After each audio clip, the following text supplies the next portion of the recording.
Hi, ഞാൻ നിങ്ങൾക്കെല്ലാവർക്കും ഒരു എക്സൈറ്റിംഗ് ന്യൂസുമായിട്ട് എത്തിയതാണ്.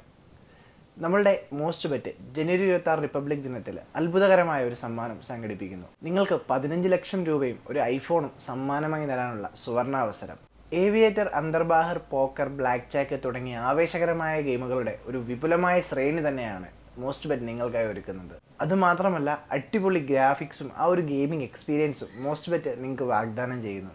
നിങ്ങളുടെ അക്കൗണ്ടിൽ നിന്ന് എപ്പോൾ വേണമെങ്കിലും പണം പിൻവലിക്കുവാനും എപ്പോൾ വേണമെങ്കിലും പണം ഇൻവെസ്റ്റ് ചെയ്യാനും സാധിക്കുന്നു. ഇത് മോസ്റ്റ് ബെറ്റിൻ്റെ മാത്രം പ്രത്യേകതയാണ്.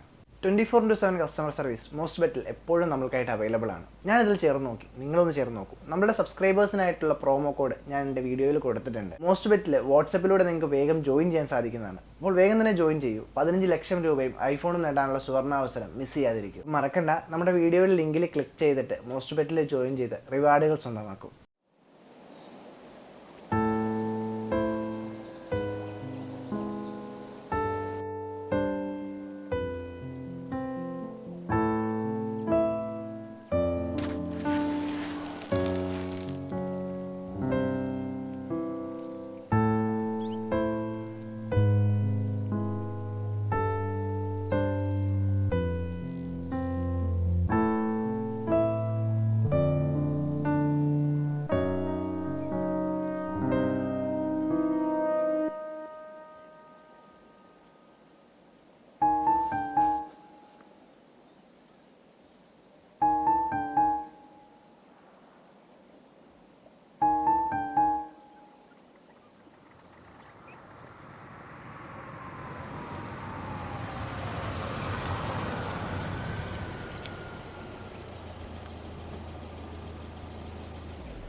കുടിക്ക്.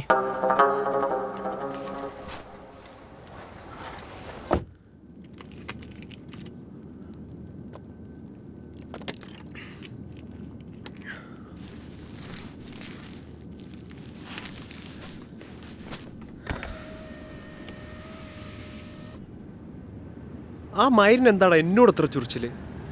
ഞാൻ എന്ത് ചെയ്താലും ആ വാണ എന്തെങ്കിലും കണ്ടുപിടിച്ച് എൻ്റെ നെഞ്ചത്തോട്ട് കയറും.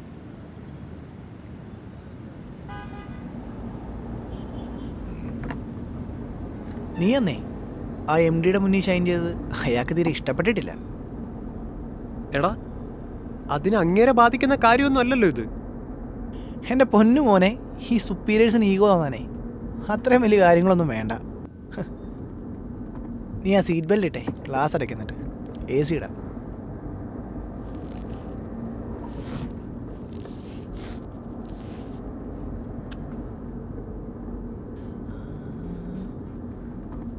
എല്ലാ മയിലും വലിച്ചെറിഞ്ഞ അവൻ്റെ ചെകിളം നോക്കി ഒന്ന് പൊട്ടിച്ചിട്ട് പോയാൽ കൊള്ളാമെന്നുണ്ട്. ഓരോന്ന് ആലോചിക്കുമ്പോഴാ. നീ അങ്ങനെ പെറ്റല്ലേ? എനിക്ക് വേണ്ടി ഒന്ന് സംസാരിക്കൂ. ആ പഷ്ട് നിന്റെ കാര്യം പറഞ്ഞങ്ങോട്ട് എന്നാ മതി, അയാളിനെ വലിച്ച് കീറും. ഞാനെന്ന് രസം വയ്ക്കാൻ പോവാ. നീ പോയാൽ ആ സ്ഥാനത്ത് വേറൊരുത്തം വരും. ഡാ, നമ്മുടെ മുന്നിൽ നിൽക്കുന്നവരെ കണ്ട് നമ്മൾ പേടിച്ചോടും അല്ല വേണ്ടേ, വെട്ടി മാറ്റി മുന്നോട്ട് പോകണം.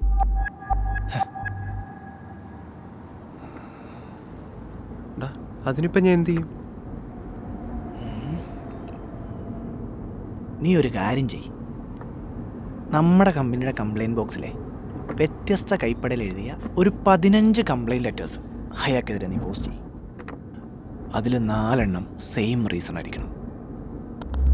പിന്നെ ബാക്കി MD നോക്കിക്കോളും.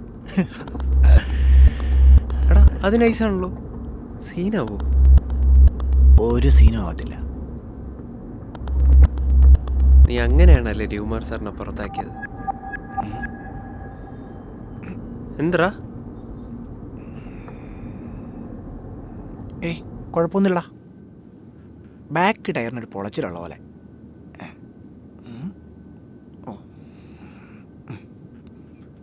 നീ റിലാക്സ് ചെയ്യ്, ഞാൻ പോയി നോക്കിയിട്ടില്ല. നീ ഇപ്പോൾ വാട്സപ്പ് ഒന്നും നോക്കത്തില്ലേ? ഞാൻ ഇന്നലെ നിനക്കൊരു ഓഡിയോ വെച്ചിട്ടുണ്ടായിരുന്നു, ഒന്ന് കേട്ടു നോക്ക്. ഞാൻ ഇപ്പോൾ വരാം.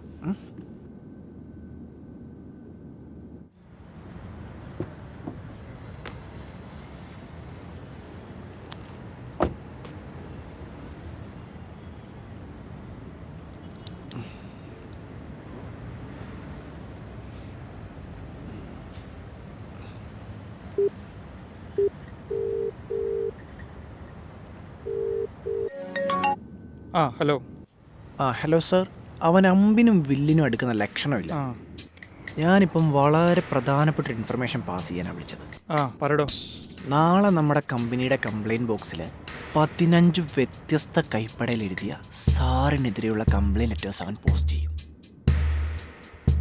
അത് GM നേരിട്ട് കാണും. സാറിനെ തൂക്കും എന്നൊക്കെ അവൻ്റെ പ്ലാൻ. ഈഡിയറ്റ്. സാറിന് മുകളിലുള്ള പിടിയെ ആ മണ്ടൻ അറിയത്തില്ലല്ലോ. രവികുമാർ സാറിനെ തൂക്കിയ പോലെ സാറിനെയും തൂക്കാനാണ് അവൻ്റെ പ്ലാൻ. അവൻ്റെ ഒരു പ്ലാൻ നടക്കത്തില്ല. അവൻ നാളെ ഇങ്ങോട്ട് വരട്ടെ.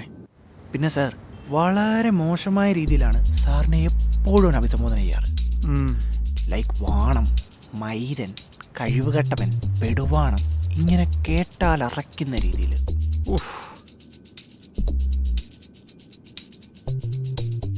ഞാൻ സാറിന് വാട്സപ്പിൽ ഒരു ഓഡിയോ അയച്ചിട്ടുണ്ട്. സാർ ഒന്ന് കേട്ടു നോക്കണം.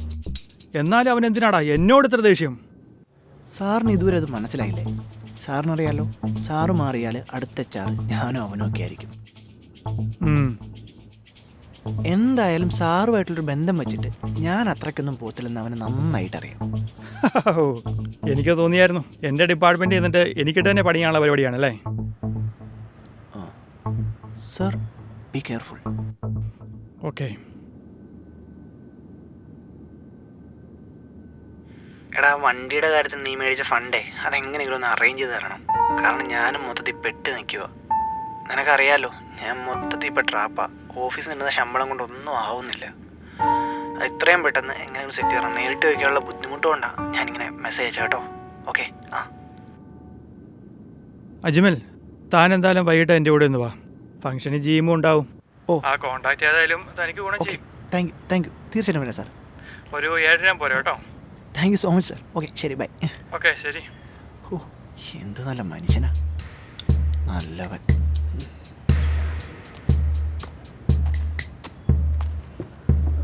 കുഴപ്പമൊന്നുമില്ലടാ.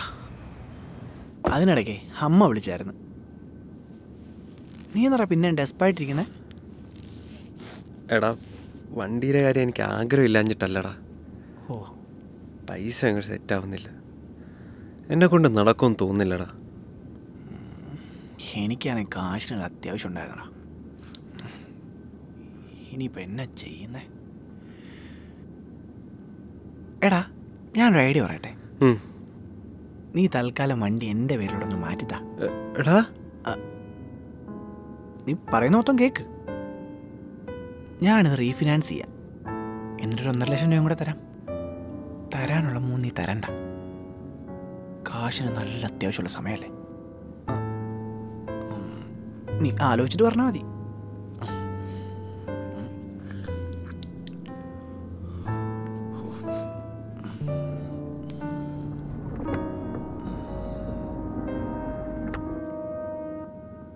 അവൻ ആരാന്ന് അവന്റെ വിചാരം? പെടുവാണം. ആ മല മൈരനെ എങ്ങാനും ഇവിടുന്ന് ഇറങ്ങിയിട്ട് എന്റെ കൈ കിട്ടിയോണ്ടല്ലോ, എന്റെ ചെകിട അടിച്ച് ഞാൻ മുട്ടിക്കും. അവന്റെ ഒരു ഊക്കിയ ഡയലോഗ് മൊണ്ണ. എന്റെ മോനെ, ഈ പ്രായത്തിലുള്ള പലതരം വടങ്ങളെ ഞാൻ കണ്ടിട്ടുണ്ട്. ഇതുപോലത്തെ ഒരു പെടുവാണം അവൻ്റെ അപ്പൂപ്പൻ്റെ.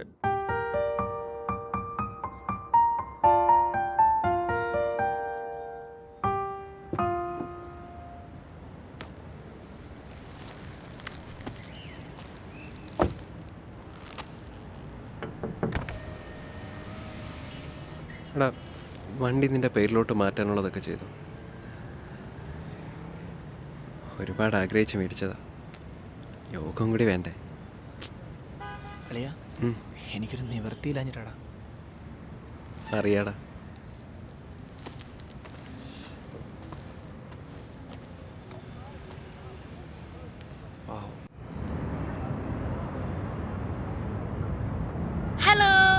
RJ ടീനയാണ്.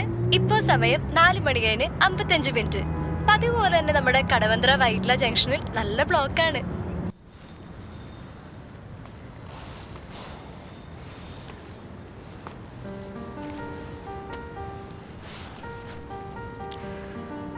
എടോ ഞാനൊന്ന് പറയുന്ന കേക്ക്. എടോ എനിക്കറിയാവുന്നതല്ലേ കമ്പനിയിലെ വർക്ക് പ്രഷറും പ്രശ്നങ്ങളും എല്ലാം. താനും കൂടി ഈ അവസ്ഥയിൽ വിട്ടിട്ട് പോയാൽ എങ്ങനെയാന്ന് ശരിയാവുന്നേ? നോക്ക്, എൻ്റെ കയ്യിൽ നിന്ന് പോയി നിൽക്കുന്ന അവസ്ഥയില. അതെ, ചിലർ അങ്ങനെയാണ്. ആഗ്രഹിക്കുന്ന സമയത്ത് അവർക്ക് ഒന്നും കിട്ടിയെന്ന് വരില്ല. എന്നാൽ ഒരു ദിവസം അവരുടേതായ ഒരു സമയം വരുമ്പോൾ ആഗ്രഹിച്ചതെല്ലാം അവർ നേടിയെടുക്കുക തന്നെ ചെയ്യും.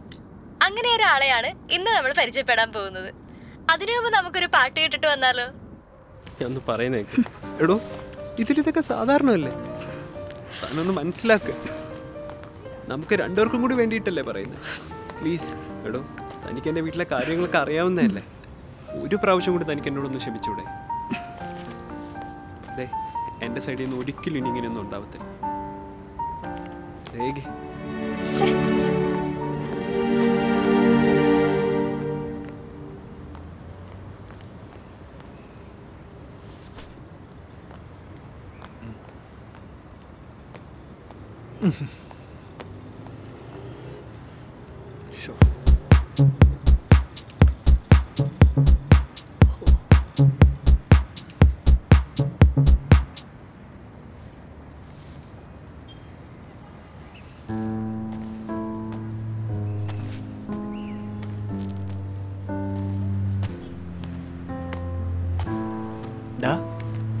എന്തായി?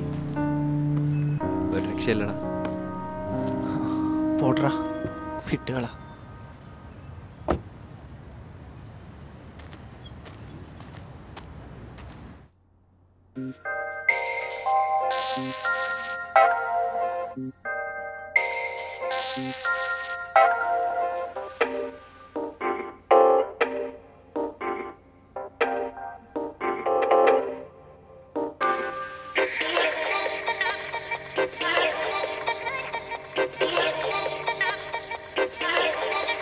അതെ, ഇതൊക്കെ എന്നോട് നേരത്തെ പറഞ്ഞിരുന്നേ.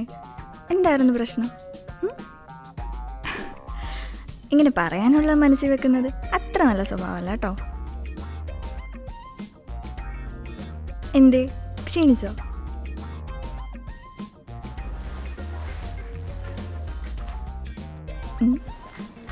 ഞാൻ ക്ഷീണിക്കണം.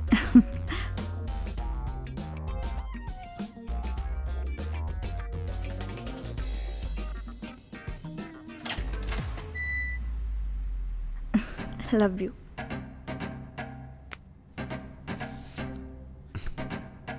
I love you to.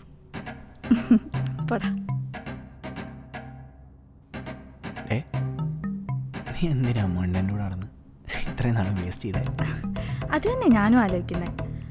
നിനക്കെന്നോട് നേരത്തെ പറഞ്ഞുകൂടായിരുന്നോ?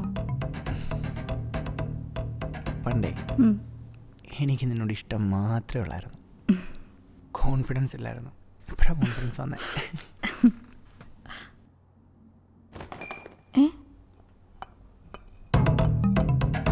ഞാൻ നോക്കിയിട്ട് രാവേ.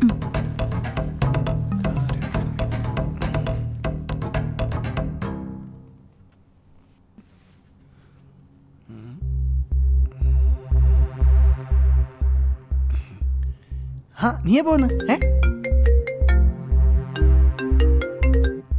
ഹലോ സർ, ഞാൻ ഇവിടെ വീട്ടിലുണ്ട്. Oh sure sir, sure. ഓ എന്താടാ നീ പോന്ന്?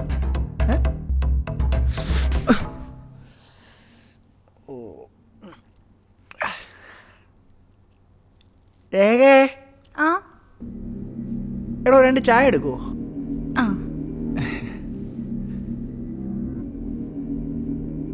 വിവേകിന് വിത്തൗട്ടല്ലേ? ഇപ്പം എടുക്കാവേ. നീ ജോലി റിസൈൻ വെച്ചല്ലേ? ഇനിയിപ്പോൾ വേറെ ഏതെങ്കിലും കമ്പനി പോയി ജോലി നോക്ക്, നിനക്ക് കിട്ടും. നീ പണ്ട് തൊട്ടേ എന്നെക്കാൾ നന്നായിട്ട് പഠിക്കും, ഹാർഡ് വർക്കിംഗ് ആണ്, ആളുകളോട് സംസാരിക്കാനുള്ള കഴിവുണ്ട്, പെൺകുട്ടികളെ വളയ്ക്കാനറിയാം. അപ്പം രക്ഷപ്പെടും. അതുകൊണ്ടേ മോൻ പോയി വേറെ ഏതെങ്കിലും കമ്പനി നോക്ക്. പോടാ പോടാ. ഡാ പിന്നെ എൻ്റെ വഴിക്ക് തടസ്സം വരരുത്. അന്നാ അറിയാലോ, ഇതുപോലെ ഞാൻ പേടിച്ചോടത്തില്ല. പോടാ. ഓ ഉണ്ടായിരുന്നോ? ആ സാർ. ഇവൻ എന്നെ ഇവിടെ ഓ കടം മേടിക്കാൻ വന്ന. ഓരോരുത്തൻ്റെ ഓരോ അവസ്ഥയെ. സാർ ഇരിക്ക്. എടോ രേഖേ. ആ സാറേ, നമ്മുടെ മറ്റേ കോൺട്രാക്റ്റിൻ്റെ കാര്യം എന്തായി? ഓ ഞാനത് പറയാൻ തന്നെയാണ് വന്നേ. ഓ സാറിന് വിത്തോട്ടല്ലേ? ആ വിത്തോട്ടാ. ആ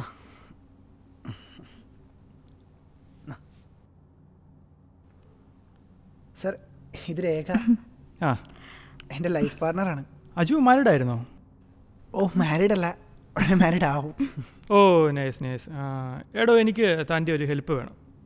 ഓ ഞാൻ മൊത്തത്തിലൊന്ന് പെട്ട് നിൽക്കുക. Sure sir.